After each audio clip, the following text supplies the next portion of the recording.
दूसरी बड़ी development telecom space और पर्टिकुलरली वोडा आइडिया जिसका आपने जिक्र किया, अब जो खबर या डेवलपमेंट आ रही है सुनने में, क्या ये संजीवनी साबित हो सकती है वोडा? देखिए, पहली चीज, पहले खबर क्या है समझिए। एजीआर के बकाया है टेलीकॉम कंपनियों के, और स्पेशली उसमें सबसे ज्यादा मुश्किल वोडा आइडिया के लिए। एक चीज तो समझ लीजिए कि अगर एजीआर का कोई भी ऐसा डिसीजन होता है जिसमें इन कंपनियों को राहत दी जाए तो सबको मिलेगी। ऐसा नहीं कि वोडाफोन आइडिया के लिए अलग से आ रहा है, लेकिन चूंकि ये मरा पड़ा है तो इसके लिए सबसे ज्यादा इंपॉर्टेंट हो जाता है, और सबसे बड़ी रिलीफ भी इन्हें मिलेगी। क्या रिलीफ आ सकती है? जो भी एजीआर का बकाया है, उस बकाये पर जो इन्होंने ब्याज लगाया है, वो ब्याज की आधी या पूरी छूट मिल सकती है। नंबर 1। पेनल्टी जो लगाई है, पेनल्टी की पूरी छूट मिल सकती है। पेनल्टी नहीं भरने की वजह से जो पेनल्टी पर इंटरेस्ट लगाया है, उसकी पूरी छूट मिल सकती है। तो पेनल्टी छोड़ देंगे, पेनल्टी पे इंटरेस्ट भी छोड़ देंगे, लेकिन ओरिजिनल ब्याज है वो पूरा छोड़ेंगे, आधा छोड़ेंगे, कम छोड़ेंगे, ज्यादा छोड़ेंगे, वो अलग बात है। एजीआर तो देना पड़ेगा, उसको दिए बगैर काम नहीं चलेगा। लेकिन 70-75 हजार की लायबिलिटी अगर आपकी 30-35 हजार 40 हजार करोड़ के बीच में आ जाती है, और उसके बाद उसको उसमें ये कह दिया जाए कि अब आगे आपको ब्याज नहीं मिलेगा, लगेगा 5, 10, 15, 20 साल जो भी इन्हें टाइम मिले, उसमें धीरे धीरे आप इसे पे करते रहिए, कंपनियां खुश हो जाएगी, स्पेशली वोडाफोन है। तब ये आपके पास एक कंफर्मेशन लेटर आ जाएगा कि अब ये कंपनी मरेगी नहीं। और क्यों नहीं मरेगी, और क्यों नहीं सरकार क्यों करना चाहती है सुप्रीम कोर्ट के वापस सिक्योरिटी पिटीशन लौटाने के बावजूद? सिंपल सी चीज है, 32-33% हिस्सेदारी बिरला जी की है, 32-33% भारत सरकार की, 32-33% वोडाफोन की है। अब भारत सरकार अगर एजीआर लेने के लिए, चलो ले लूंगा मैं तो नहीं छोड़ूंगा, तो क्या होगा? एक पॉकेट से लेके आप दूसरी पॉकेट में डाल रहे हो, लेकिन आपकी एक कंपनी मर गई जिसमें आपकी इक्विटी है, वो जीरो हो जाएगी।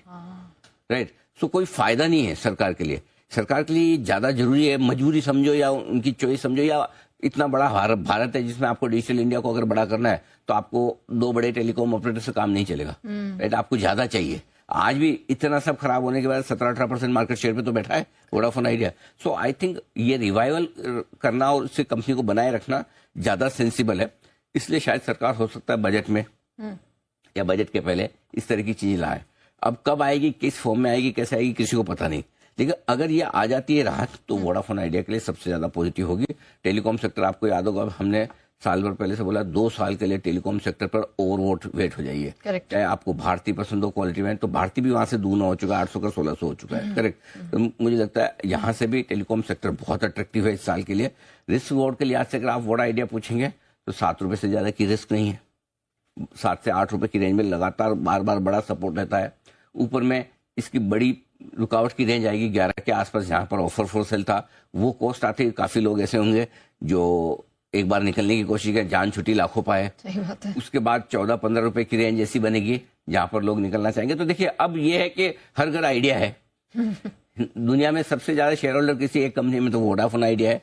तो हर एक भाव पे बाइंग सेलिंग दोनों होती है। खरीदने वालों के मुंह में पानी आता है, 9 का 10 जल्दी हो जाता है, और बेचने वालों को भी पता है कि कभी भी बड़ी खबर पे बेचो वापस मिलता है। तो ये वो ऐसा स्टॉक रहेगा जो दोनों तरफ आपको रहेगा, लेकिन यहाँ से रिस्क रिवॉर्ड रेशियो थोड़ा इसके लिए फेवरेबल बनता हुआ दिखता है। और इसीलिए आज अगर आपकी इजाजत हो जी सर, अगर आप बिगुल बजा सकें तो स्टॉक ऑफ द डे का बजा दीजिए। बिल्कुल, स्टॉक ऑफ द डे का बिगुल सर के लिए आपने अंदाज तो लगा ही लिया होगा कि वोडाफोन आइडिया मेरा स्टॉक ऑफ द डे होगा, लेकिन अंदाज आपने आधा ही लगाया है। अच्छा। 50% लगाया, 50% और बाकी है। पहले वोडाफोन आइडिया लिख लीजिए। 9 रुपए के स्टॉप लॉस से खरीदा जा सकता है। 9.50, 9.70 और 9.95 के टारगेट के लिए यहाँ खरीदारी करने का मौका है ट्रेडिंग के लिहाज से। जिनके पास पुराना पड़ा है होल्ड करें। जिन्हें चूंकि नीचे आने के बाद बड़ा डर लगा है ये, और अगर आप हल्का होना चाहें तो आप हल्के होते हुए दिख सकते हैं, या मेरा मानना है कि बजट तक इंतजार कर लें तो बेहतर है। शायद आपको एक बेहतर एग्जिट मिल जाए, वो ध्यान में रखें। या कम से कम अगर आपने जरूरत से ज्यादा गले गले तक भर के खरीदा हुआ था, अनाप शनाप खरीदा हुआ था, एक ही स्टॉक में पता चला 25-50% आपका पोर्टफोलियो है, तो ऐसी सिचुएशन में अपनी कॉस्ट आने पर हल्का जरूर कर लें। ठीक है। लॉस भले बुक ना करें, लेकिन कॉस्ट आने पर फिर अगर आपने ओवर एक्सपोजर ले रखा है, ओवर एक्सपोजर को लिमिट में जरूर लिया है। ठीक है। ठीक है ना। ये हो गया आपका वोडाफोन है। लेकिन इसके साथ साथ ही इंडस टावर, ये दूसरा स्टॉक है जो आप पर खरीदारी करने के लिए आए।